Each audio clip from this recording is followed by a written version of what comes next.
I said, wow, this is an incredible place.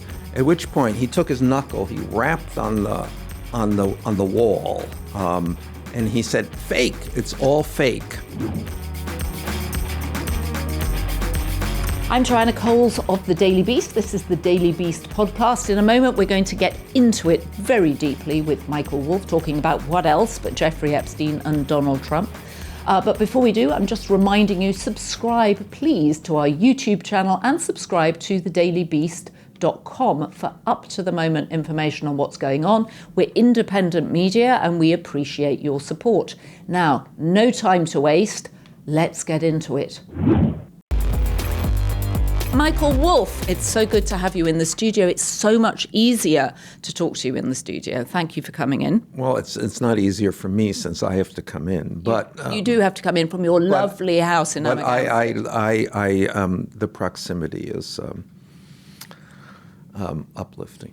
It is uplifting. It's very uplifting, and so much, as always, to discuss. And I really wanted to start with the New York Times' piece on Epstein. We're recording this on Wednesday morning, and it came out on Tuesday morning because I was fascinated, A, that they're really leaning into this story, which they seem to have had at arm's length for a long time, but B, it was the first time I can think of where we really got fascinating shots of his interior. I mean, I didn't find that that story did not advance this story really at all, except that it was a kind of weird story about interiors. Could have been on the decorating page.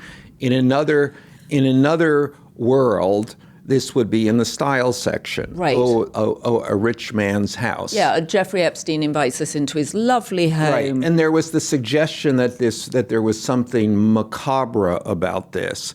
But in fact, if you looked at the pictures, it literally could have been the over-decoration of any billionaire in the city. Well, by the pictures, you mean not his art, which I want to come back to, because there was a significant lack of art, I thought, for someone as wealthy as that. We can talk about the art. Okay, yes. well, all right, let's come back to talking about the art. But by pictures, I think you mean his sort of bragging credenza that everybody has in New York. Him and famous people. Yes, I mean, the thing was, this is like the devil's lair, but it's a devil's lair that looks like any billionaire's house.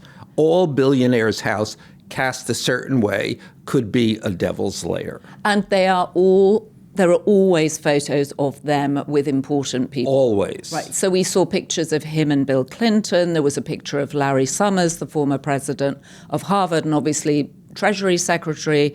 There were pictures of Richard Branson, of Prince Andrew. Don't forget the Pope. Oh, and the picture of the Pope. Yes. Yeah, that was extraordinary. And I don't remember, was there the picture there of him with Castro?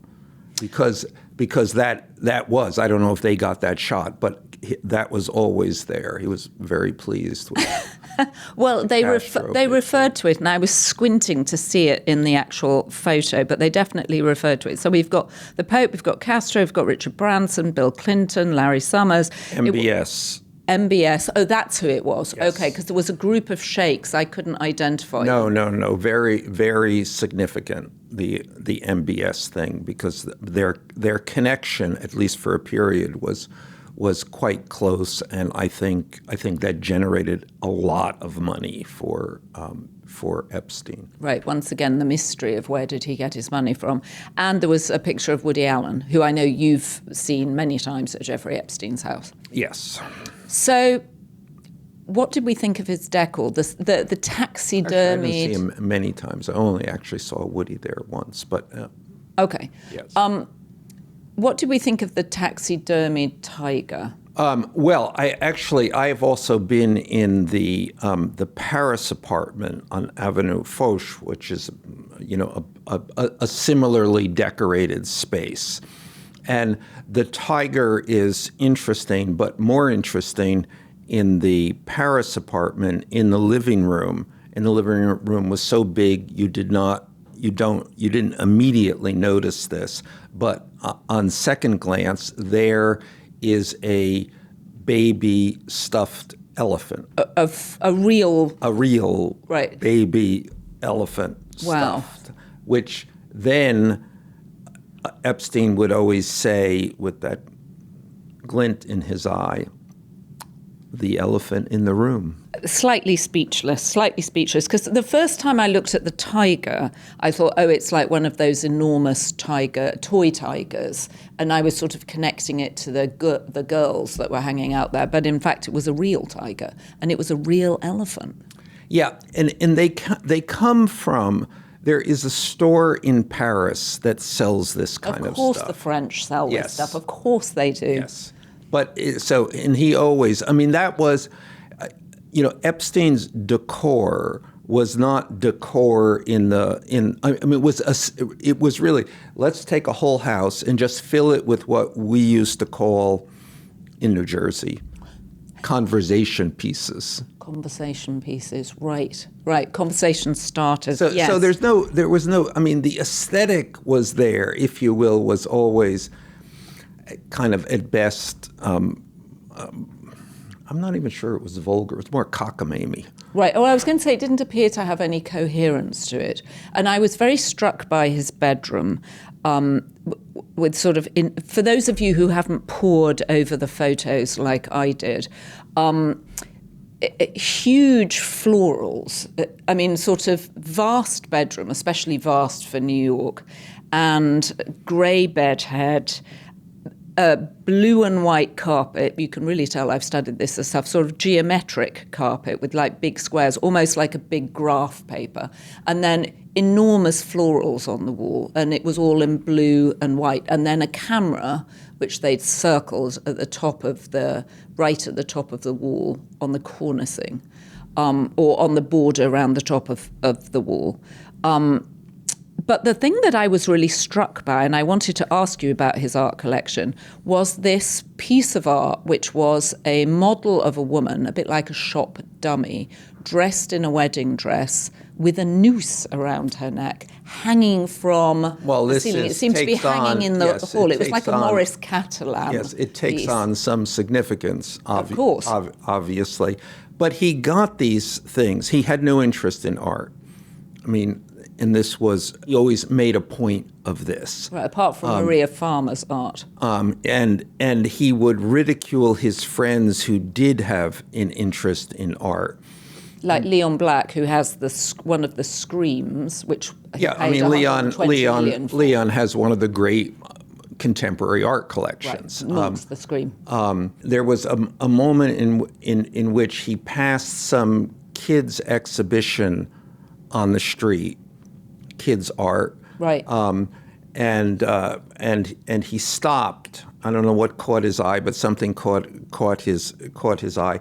He stopped, saw something, some kid, 10-year-old, 11-year-old, and he bought it, $25 or whatever, and then he had it really expensively framed. So, in fact, the effect was like, oh my God, this is an important piece of art, right? Which I've always had a theory that it's all in the frame. And then he proudly displayed this, and then would point it out to people. You like this? $25 it cost me an 11-year-old or whatever. And then probably people wouldn't know if he was kidding or not. Exactly. And also the significance of that story becomes different when you think of it being an 11-year-old too, in the same way that the noose around the neck of the girl hanging takes on a different Actually, the first time I went to his house, and I was invited over, I had met him at a TED conference. TED is a yearly conference of technology people, and then afterwards he somebody from his office called and said, would you like Jeffrey Epstein would like to meet with you? Would you be available to come for tea on some afternoon? And I was like, oh, okay. I mean, this seems mysterious. So I went to this house, which I had never been to before, and and you arrive at this house, and it's hard to describe the effect that it has on you, because it's on the house is on 71st Street between Fifth Avenue and Madison Avenue, one of the premium blocks. Total Gold Coast in Manhattan, and it's a street lined with these classic New York mansions, out of reach of anything, of any life you can imagine for yourself.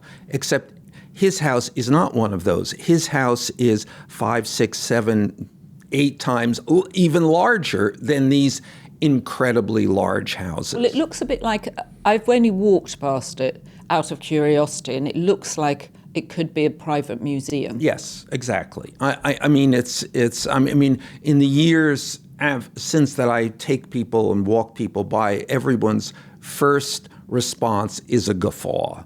Right. But anyway, so I went to this house to see Epstein for the first time, and these are these massive doors in which the house man, Jojo, has to open, and you feel sorry for him every time, because it's a workout. These are big doors, and so I come into this house, and you're kind of, there's just too many things coming at you at once, and on some level, it reminds you of the kind of baronial rich man's house that you might see in a movie about a rich man in New York. And I said something. I mean, you have to say something. I said, wow, this is an incredible place. At which point he took his knuckle, he rapped on the wall, and he said, "Fake. It's all fake." It's all fake. So, again, through the eyes, through hindsight, what a prophetic comment. Yeah, no, and it's all that kind of thing of him constantly acknowledging this meta level of his own existence, of a kind of irony, of a kind of everything makes fun of something else. Well, and again, as you've said before on this podcast, it's an extraordinary journey from where he grew up in Brooklyn, from very modest beginnings, to an enormous house, frequently cited as the largest private house in Manhattan. Whether or not it is, I'm not sure anybody actually knows. And then but just to be sure, that citation comes from him. Of course, it comes from him. And then a table around which sit all these people. As a matter of fact, let me interrupt. Another thing, that he always billed this house as 55,000 square feet. He tells you that when you go in. Yeah, well, yeah, in a discussion of this, it's 55,000 square feet. And I mean, remember, because I was, discussing writing about this at some point, so it was like, how big is this? 55,000 square feet. Then when it was sold after he died, somehow it was reduced in some lingo to like 25,000 square feet. And I don't know what. I mean, it certainly doesn't. I mean, I've looked at townhouses before that are 25,000 square feet. This seems much bigger than that. I don't know. Right. Well, a bit like Donald Trump, who started his apartments on level 13 so that it was always the tallest building. And actually, I remember going to Steve Schwartzman, the co-founder of Blackstone's apartment in Park Avenue. And as you walked into, it was a party, and as you walked into the drawing room, there was a man standing at the door who was sort of semi-butler, staff member, saying, "This is the largest private drawing room in New York City." And I immediately thought, I'm sure I've been in a larger one. And actually it didn't seem that big. So again, it's the need to tell you something which isn't particularly relevant to anybody but themselves. Yeah, no, I mean, it was very meaningful for Epstein that this idea of the largest private residence, as though, yes, the boy from this lower middle class Brooklyn life this is what he had achieved. achieved. So, and very much in the Gatsby mode. Right. So you knock on the wall, it's fake.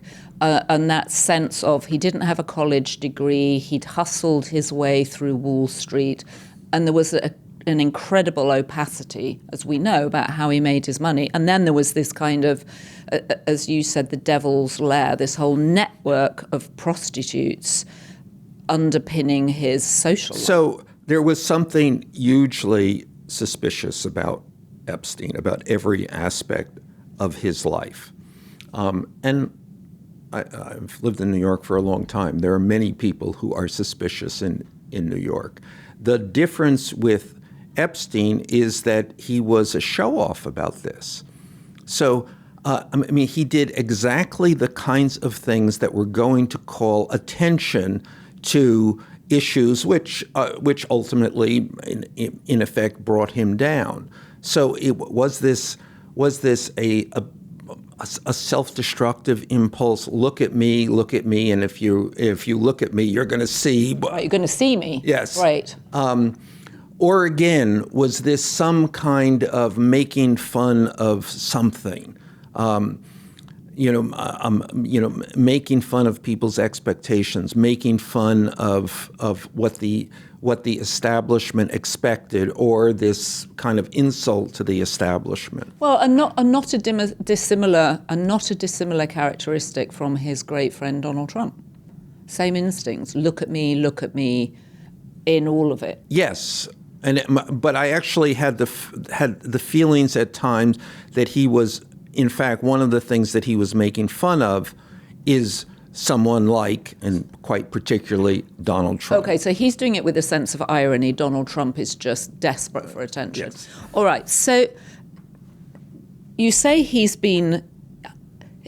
was one of the most suspicious characters in New York, yet he went under the radar, especially by the mainstream media, for so long. Well, there were several.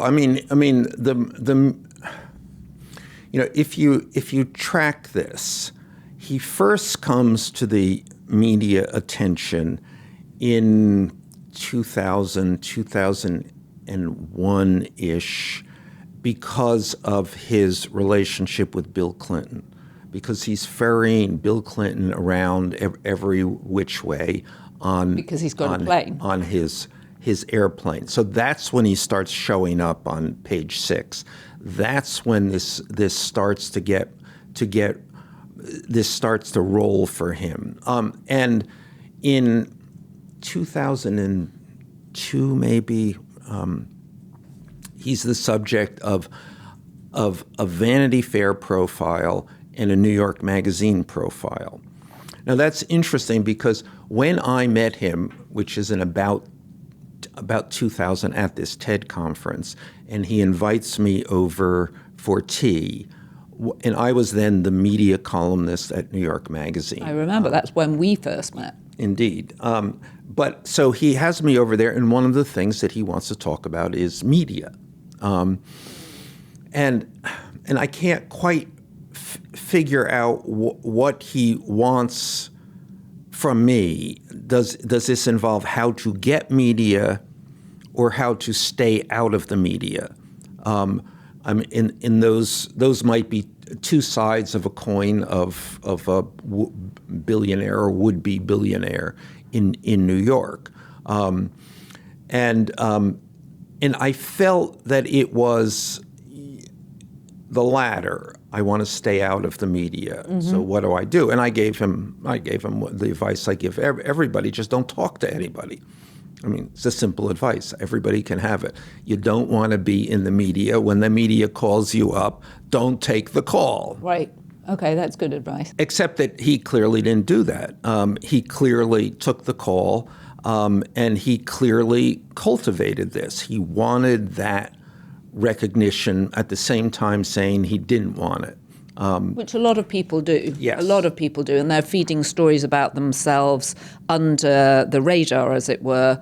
And also it's very intoxicating, I think, for people, media coverage, until it becomes too much. And then you can't put, to mix metaphors, the genie back in the bottle. And then in the case of Epstein, so what happens during this period is that he becomes identified, very closely identified, with Bill Clinton, which means that he becomes a political lightning rod or a political pawn.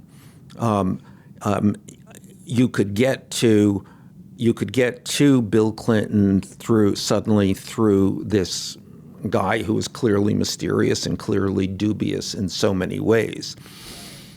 And that would probably then ties into what next happened, which is this attention from the Palm Beach police, and that then became attention from the federal government. So this is shooting forward to 2007, 2008.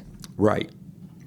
No, yeah, beginning in 2004, and then his legal travails began in 2004, and then he goes to jail in 2007, or takes the plea in 2007 and goes to jail shortly thereafter. And do you think the media missed the story about Jeffrey Epstein? Okay, well, as I say, in this, they get this, the media attends to this story before his legal troubles begin. They write about this story. They don't know anything about the girls yet. He's just a mysterious billionaire. And then obviously the troubles happen, and this is not really covered all that much at this point in time. Some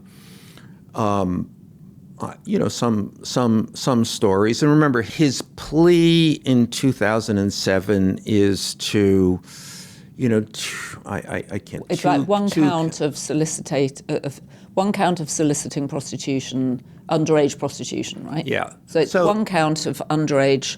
It's one count of underage prostitution. Right. So it's not, this is terrible things, but it's in the scheme of things, we've seen other rich men go down this route. What Epstein was doing was on such a grotesque and industrial scale that it amounted to something much different. But we don't know that then. All we know at that 2007 point is, is that the rich guy got in trouble, prostitution, not that uncommon. Right. And it doesn't get that much attention. And proceeds not to get that much attention until, and he gets out of jail. Is essentially rehabilitates himself or begins hires a publicist. Yes, and his life returns to what it was before. And uses Prince Andrew as sort of a human shield almost to burnish his reputation as a significant businessman. Or a kind of bait. Can meet. Bait to come to dinner, yes. But human shield in terms of, hey, right. I'm protected by my rich friends. Yeah, well, also just his validation. Idea. Yes, he built respectability around him. Nothing like British royalty to give you a bit of sheen. Exactly. Obviously, I'm being ironic. No, but it's absolutely true. And that, this because, Prince Andrew goes back to, the late 90s, that relationship. And clearly, and Trump is involved with this too, because both of these guys have an obsession with the royal family and see it and understand it as one of the great social climbing vectors. If you can get with the royal family, then you can meet anyone you want, which in turn opens up all kinds of finance avenues. So remember, it's social climbing, but what's the point of social climbing? Access to money, to capital. You can't. It reminds me of an Anthony Trollope novel or a Dickens novel. I find it. I am unable to read fiction at the moment. I simply can't pick up a modern novel and read because this stuff is so thick and rich, and there's always more to read or to listen to about it. And to your point about social climbing, the ascent that Epstein made was so high. I mean, you think of the people he had round his table. It wasn't just any college president. It was the former president of Harvard. You think of the people who've been felled by their connections to him. Joey Ito, the head of the media lab at MIT. This isn't a college nobody's heard of. It's MIT. You think of Leon Black. You know, he's not just any old financier. He's the co-founder of Apollo, the biggest private equity company. These are luxury brand names. The former prime minister of Israel. Right. This goes down. I mean, MBS, the guy who, you know, right. I mean, the it's key guy. And these for a small boy from Brooklyn, the people he brought together around his table, it's an incredible list of luxury brand names. Amazing. Donald Trump perhaps being the exception there. No, I mean, this is an extraordinary life. Which is all the more odd that he wasn't under more scrutiny from the mainstream media. I'm trying to think if that's true. There are a lot of people, a lot of rich people in New York who because they choose to avoid scrutiny. I mean, literally, if you just follow my recommendation, don't take the call, you can probably to a greater degree protect yourself. And anyway, this goes on. This literally goes on, that nobody's interested in Jeffrey Epstein, this mysterious maybe billionaire, even this mysterious maybe billionaire who has gone to jail, served prison time for you know, I mean pretty underage crummy prostitution. stuff. Yeah, right. It doesn't really matter. It doesn't. And during this time, so and this is after he gets out of prison, you know, really right up until, I mean, he's being pursued. I mean, the legal things, you know, he is. There's a set of lawyers that have taken up the case of these many women who have, you know, alleged he has done, you know, all variety These are the civil suits brought by the women that allege that he was raping them or they were underage. Right, and they get very little attention. I mean, this is an enormously complicated case, which we should get into sometime, because, you know, along the way, one of the lawyers who's involved in this invents a fraud based on the Jeffrey Epstein case and goes around raising money in a kind of a producer's like scheme. You know, if you give me money, then you'll get a piece of whatever settlement. I mean, that guy goes to jail for 15 years. One of his lawyers goes to jail for 15 One of the lawyers suing him. Oh, one of the lawyers suing him. Yes, okay. One of the lawyers of the women making these allegations.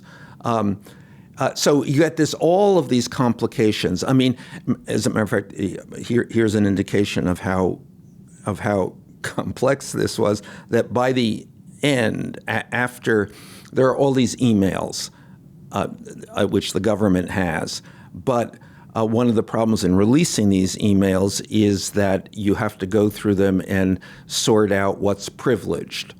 You know, if you're communicating with your lawyer. Yes. And Epstein had 75 lawyers. So Epstein had 75 yes. lawyers on the payroll. I would love to see his monthly lawyers. Oh, God, no. I mean, these cases, this legal effort against Jeffrey Epstein, even before he died, and then the estate just moved to settle everything. But even before that, this is $100 million that was spent. You know, I'm speaking to someone at some point said, you know, basically Jeffrey Epstein was supporting the South Florida bar. Right. Did he feel at that stage. So you got to know him again in sort of 2014 when he reached out to you to see if you would be interested in writing a book about him. Right. Did he think at that point that if he was dealing with all these civil lawsuits from the victims, did he feel that the world was closing in on him? Did he feel the walls were closing in? He didn't feel that until later. I mean, this was all. I mean, I think his attitude was these are legal problems. Rich people have legal problems all of the time. I don't think even the richest of people have 75 lawyers to deal with. No. Well, that was issue. No, and I remember one of these lawyers once said to me that part of his problem in this was that he hired so many lawyers and they all had different opinions and they were all fighting with each other. Right, it's like having too many doctors weighing in because they all have their own point of view and they want to beat the other person. Exactly. Right. But at any rate, this is the period. This is from. I mean, I kind of come in and begin talking to him in 2014. All of this is going on, and he's still not covered. This is still not a story. Right. Many people are going to Epstein's house. It's life goes on as usual. He's just another. I mean, let's remember, Manhattan is full, and the Upper East Side full of dubious figures. So that doesn't necessarily, I mean, in hindsight, we say, well, why not? And that's an extraordinary story. And it is an extraordinary story, but it sort of goes over everyone's, under the radar, over the radar, whatever. And it doesn't really come back into enormous prominence until 2018, when the Miami Herald and Julie K. Brown. Yes. And now that story comes about because these lawyers have been pursuing this. And these lawyers who are kind of ambulance chasers, but then bigger lawyers, one of the biggest lawyers in the country, David Boies, gets involved with this. And now, David Boies is trying to wash his own reputation because he's been involved with the Weinstein case, but on the wrong side of the Weinstein case, i.e. on Harvey's side. Right. She tells the story from the side of the women who, and the many women, who have who have these terrible stories to tell about Jeffrey Epstein, and that suddenly breaks open again, and there is again an enormous amount of attention that comes, and then at that point he begins to feel things tightening around him. Does he have a goal? Although in his own perpetually ironic way. At one point, one of his lawyers says in describing this that this is Jeffrey. This is bad. This is heart attack bad. And then Epstein says, "But how bad is it really?" It slightly reminds me of the story of Jimmy Savile, the BBC presenter in the UK, who, upon his death, it became clear that he'd molested, abused, raped over 1,000 children.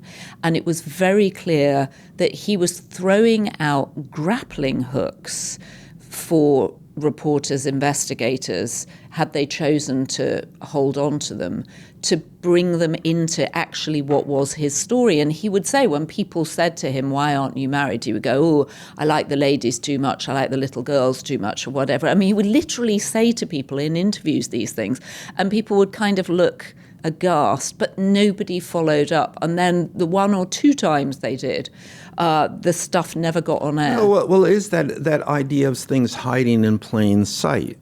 I mean, Donald Trump. There are similar things. I mean, if you traced what Donald Trump has said over the years, not to mention his close relationship with Epstein, It's like, what? Well, and I've often wondered if Jeffrey Epstein called you in to write about him, because at some point he might know that you might be the person that would actually uncover what was really going on. And there was a part of him that wanted people to know, or there was part of him, maybe a tiny 0.001% of conscience that wanted this all to stop. Well, I don't know. My impression was, first thing, I never saw anything.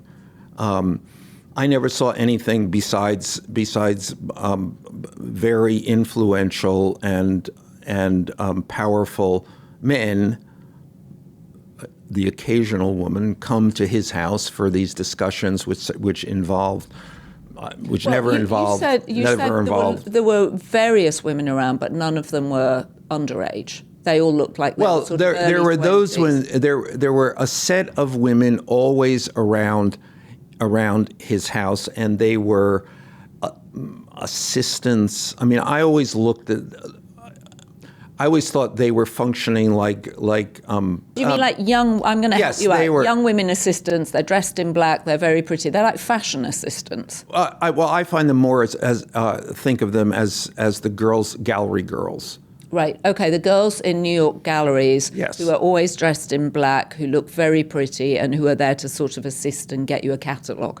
Yes, exactly. Okay. And that's what these. So you didn't pay very much attention to them, but they were room decorations. But the psychology of someone who knows he's running a network of frequently underage prostitutes, inviting someone in to come and write about their life. Well, this is what my impression, and I think this was the impression of most of those people who came to Jeffrey Epstein's house, was that he had done what he had done. He had gone to prison, and he certainly wasn't doing that anymore, because who would be so foolish as to do that? And there was no indication that he was that life felt like one that he was chastened. He had he'd learned his lesson. He wasn't going to do it again. Right. I'm just looking at the discrepancies on how this story unfolds and over what period of time. And you're talking a long period of time. But then I think it's even, we get to the point, to the media point where we begin, they cover this when he goes to after the Miami Herald, and then the rearrest, and then the death. What we don't see after that is any media interest in who this person was, how this extraordinary story of this person who comes from nowhere, makes this enormous amount of money, attracts the great and good and the high and mighty around his table, and most of these people, to the extent that they will talk, and most don't talk, but nevertheless basically are saying, this was a completely compelling person. They went around his table. They went there, and there was obviously this part of the conspiracy that there was a blackmail ring and operation, and they went for the girls. That's not true. I have been there enough times to have seen very clearly people were there because they wanted to be there, because they this was the kind of table that people like this dream about. You're there with other people of... Right, it's part of the point of moving to New York, that you're going to find stimulating company. You're going to sit around the table with quasi-world leaders, or at least leaders in their profession, that whole learn myth things. of that, which doesn't happen, but in fact happened here.